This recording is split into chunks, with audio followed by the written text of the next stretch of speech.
Fala pessoal, beleza? Esse é o 7º DCcast, um podcast da Dinamite Criativa criado para te ajudar com assuntos de design e outros assuntos que vão além do design, para que assim você possa se tornar um designer completo e bem sucedido. E o tema de hoje é como metrificar o meu nível de design.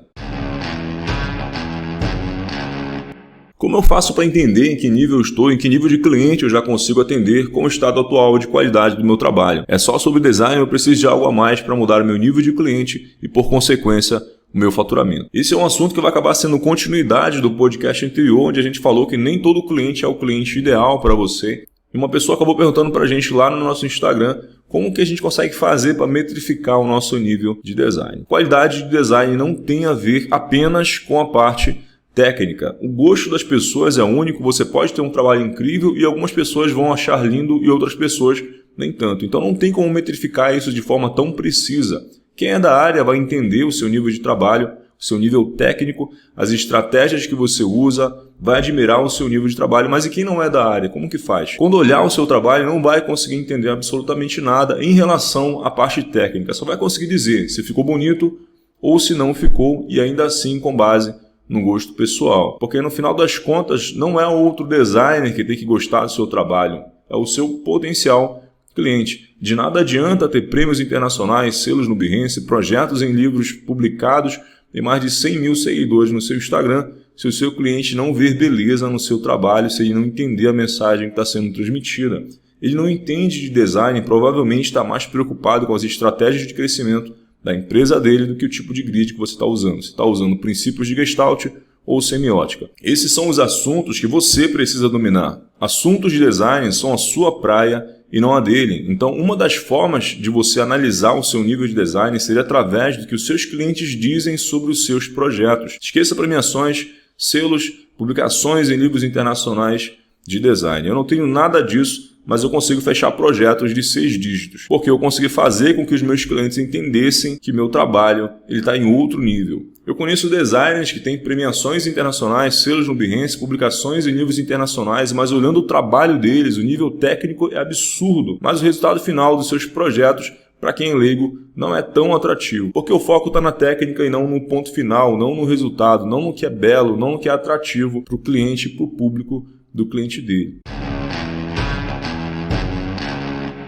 Ponto 2. Conceitos técnicos e habilidades em negociação. Quando você passa o preço para o seu cliente, ele fica surpreso, assustado por achar caro, ou ele entende que o valor que você cobra representa a qualidade do seu trabalho. Se ele acha caro, é porque você ainda não conseguiu mostrar a sua qualidade de trabalho. Esse é um dos pontos que mostra que o seu nível de design ainda não está no nível de faturamento que você precisa ou que você almeja. Eu sempre falo os valores dos projetos que eu fecho aqui no estúdio, e até mesmo em alguma das lives eu acabei mencionando um documentário de um projeto de 100 mil que a gente está finalizando e que a gente vai mostrar para vocês já nas próximas semanas. Hoje, quando eu apresento o preço, meus clientes já não há mais aquele susto que havia alguns anos atrás, porque hoje eu consigo mostrar que o meu trabalho vale o preço que eu cobro. Conforme eu vou melhorando a qualidade do meu trabalho e também as minhas habilidades de negociação, eu vou conseguindo cobrar mais. Não adianta você ser um especialista em design se não sabe negociar. Se não conhece os gatilhos de negociação, se não sabe contornar as objeções, se não sabe as etapas de uma reunião que converte em projetos grandes, se não sabe se posicionar para passar autoridade,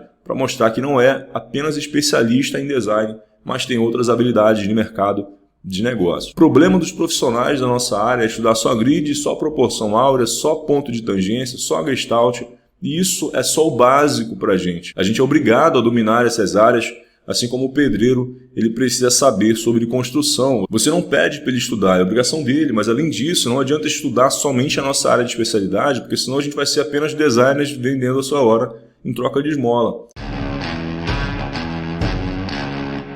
Ponto 3. Habilidade em transmitir mensagens através do design. Design não é só formas, cores, elementos gráficos e peças conceituais. Design é comunicar de forma clara. Se você usa o design apenas para fazer peças bonitinhas, você está no lugar errado. Se o seu design não comunica de forma clara e objetiva, então ele não está cumprindo o papel dele. Como os dias das pessoas estão cada vez mais corridos, não há mais tempo para que elas parem para analisar o seu design, para procurar um sentido no que foi feito. Ou mensagem é transmitida ou o seu design não serviu para para nada. Como está o seu design em relação a esse assunto? Fácil compreensão precisa de um guia técnico para que os clientes e as pessoas comuns possam entender. Esse é um dos motivos pelo qual há um movimento onde diz que o design não é arte. O design foi feito para comunicar de forma clara e a arte foi feita para transmitir uma mensagem de reflexão, procurar um sentido. Por isso, alguns quadros são expostos em galerias e as pessoas elas ficam horas analisando, olhando para aqueles quadros, procurando um sentido, um entendimento, seu ponto de vista, enquanto o design deve ser de forma clara. Porque no final das contas, o que o seu cliente quer é lucro, mensagem projetada, clientes alcançados, conversão em lucro para o seu cliente. Esse é um ponto muito importante para a gente entender o nosso nível de compreensão sobre o design. Se o seu design é claro e objetivo, o seu potencial cliente vai perceber e vai querer fechar com você.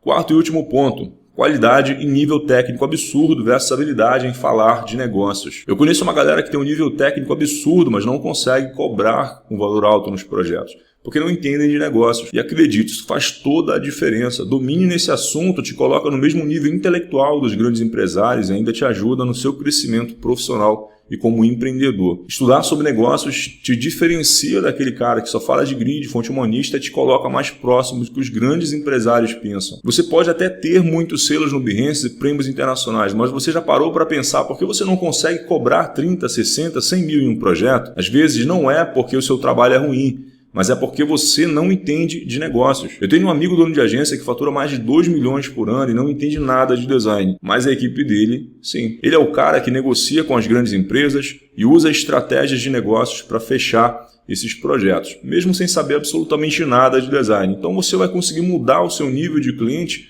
quando você sair da bolha do design, continua estudando design, ou ainda continua estudando todos os dias, mesmo depois de 18 anos na área. Mas estude sobre negócios também, senão você vai ser apenas um designer bom pra caramba em grid e Pantone e um péssimo negociador. No nosso mini podcast de hoje era isso. Se você curtiu esse conteúdo, compartilhe com seu amigo designer e vamos revolucionar o nosso mercado. Um abraço e até a próxima.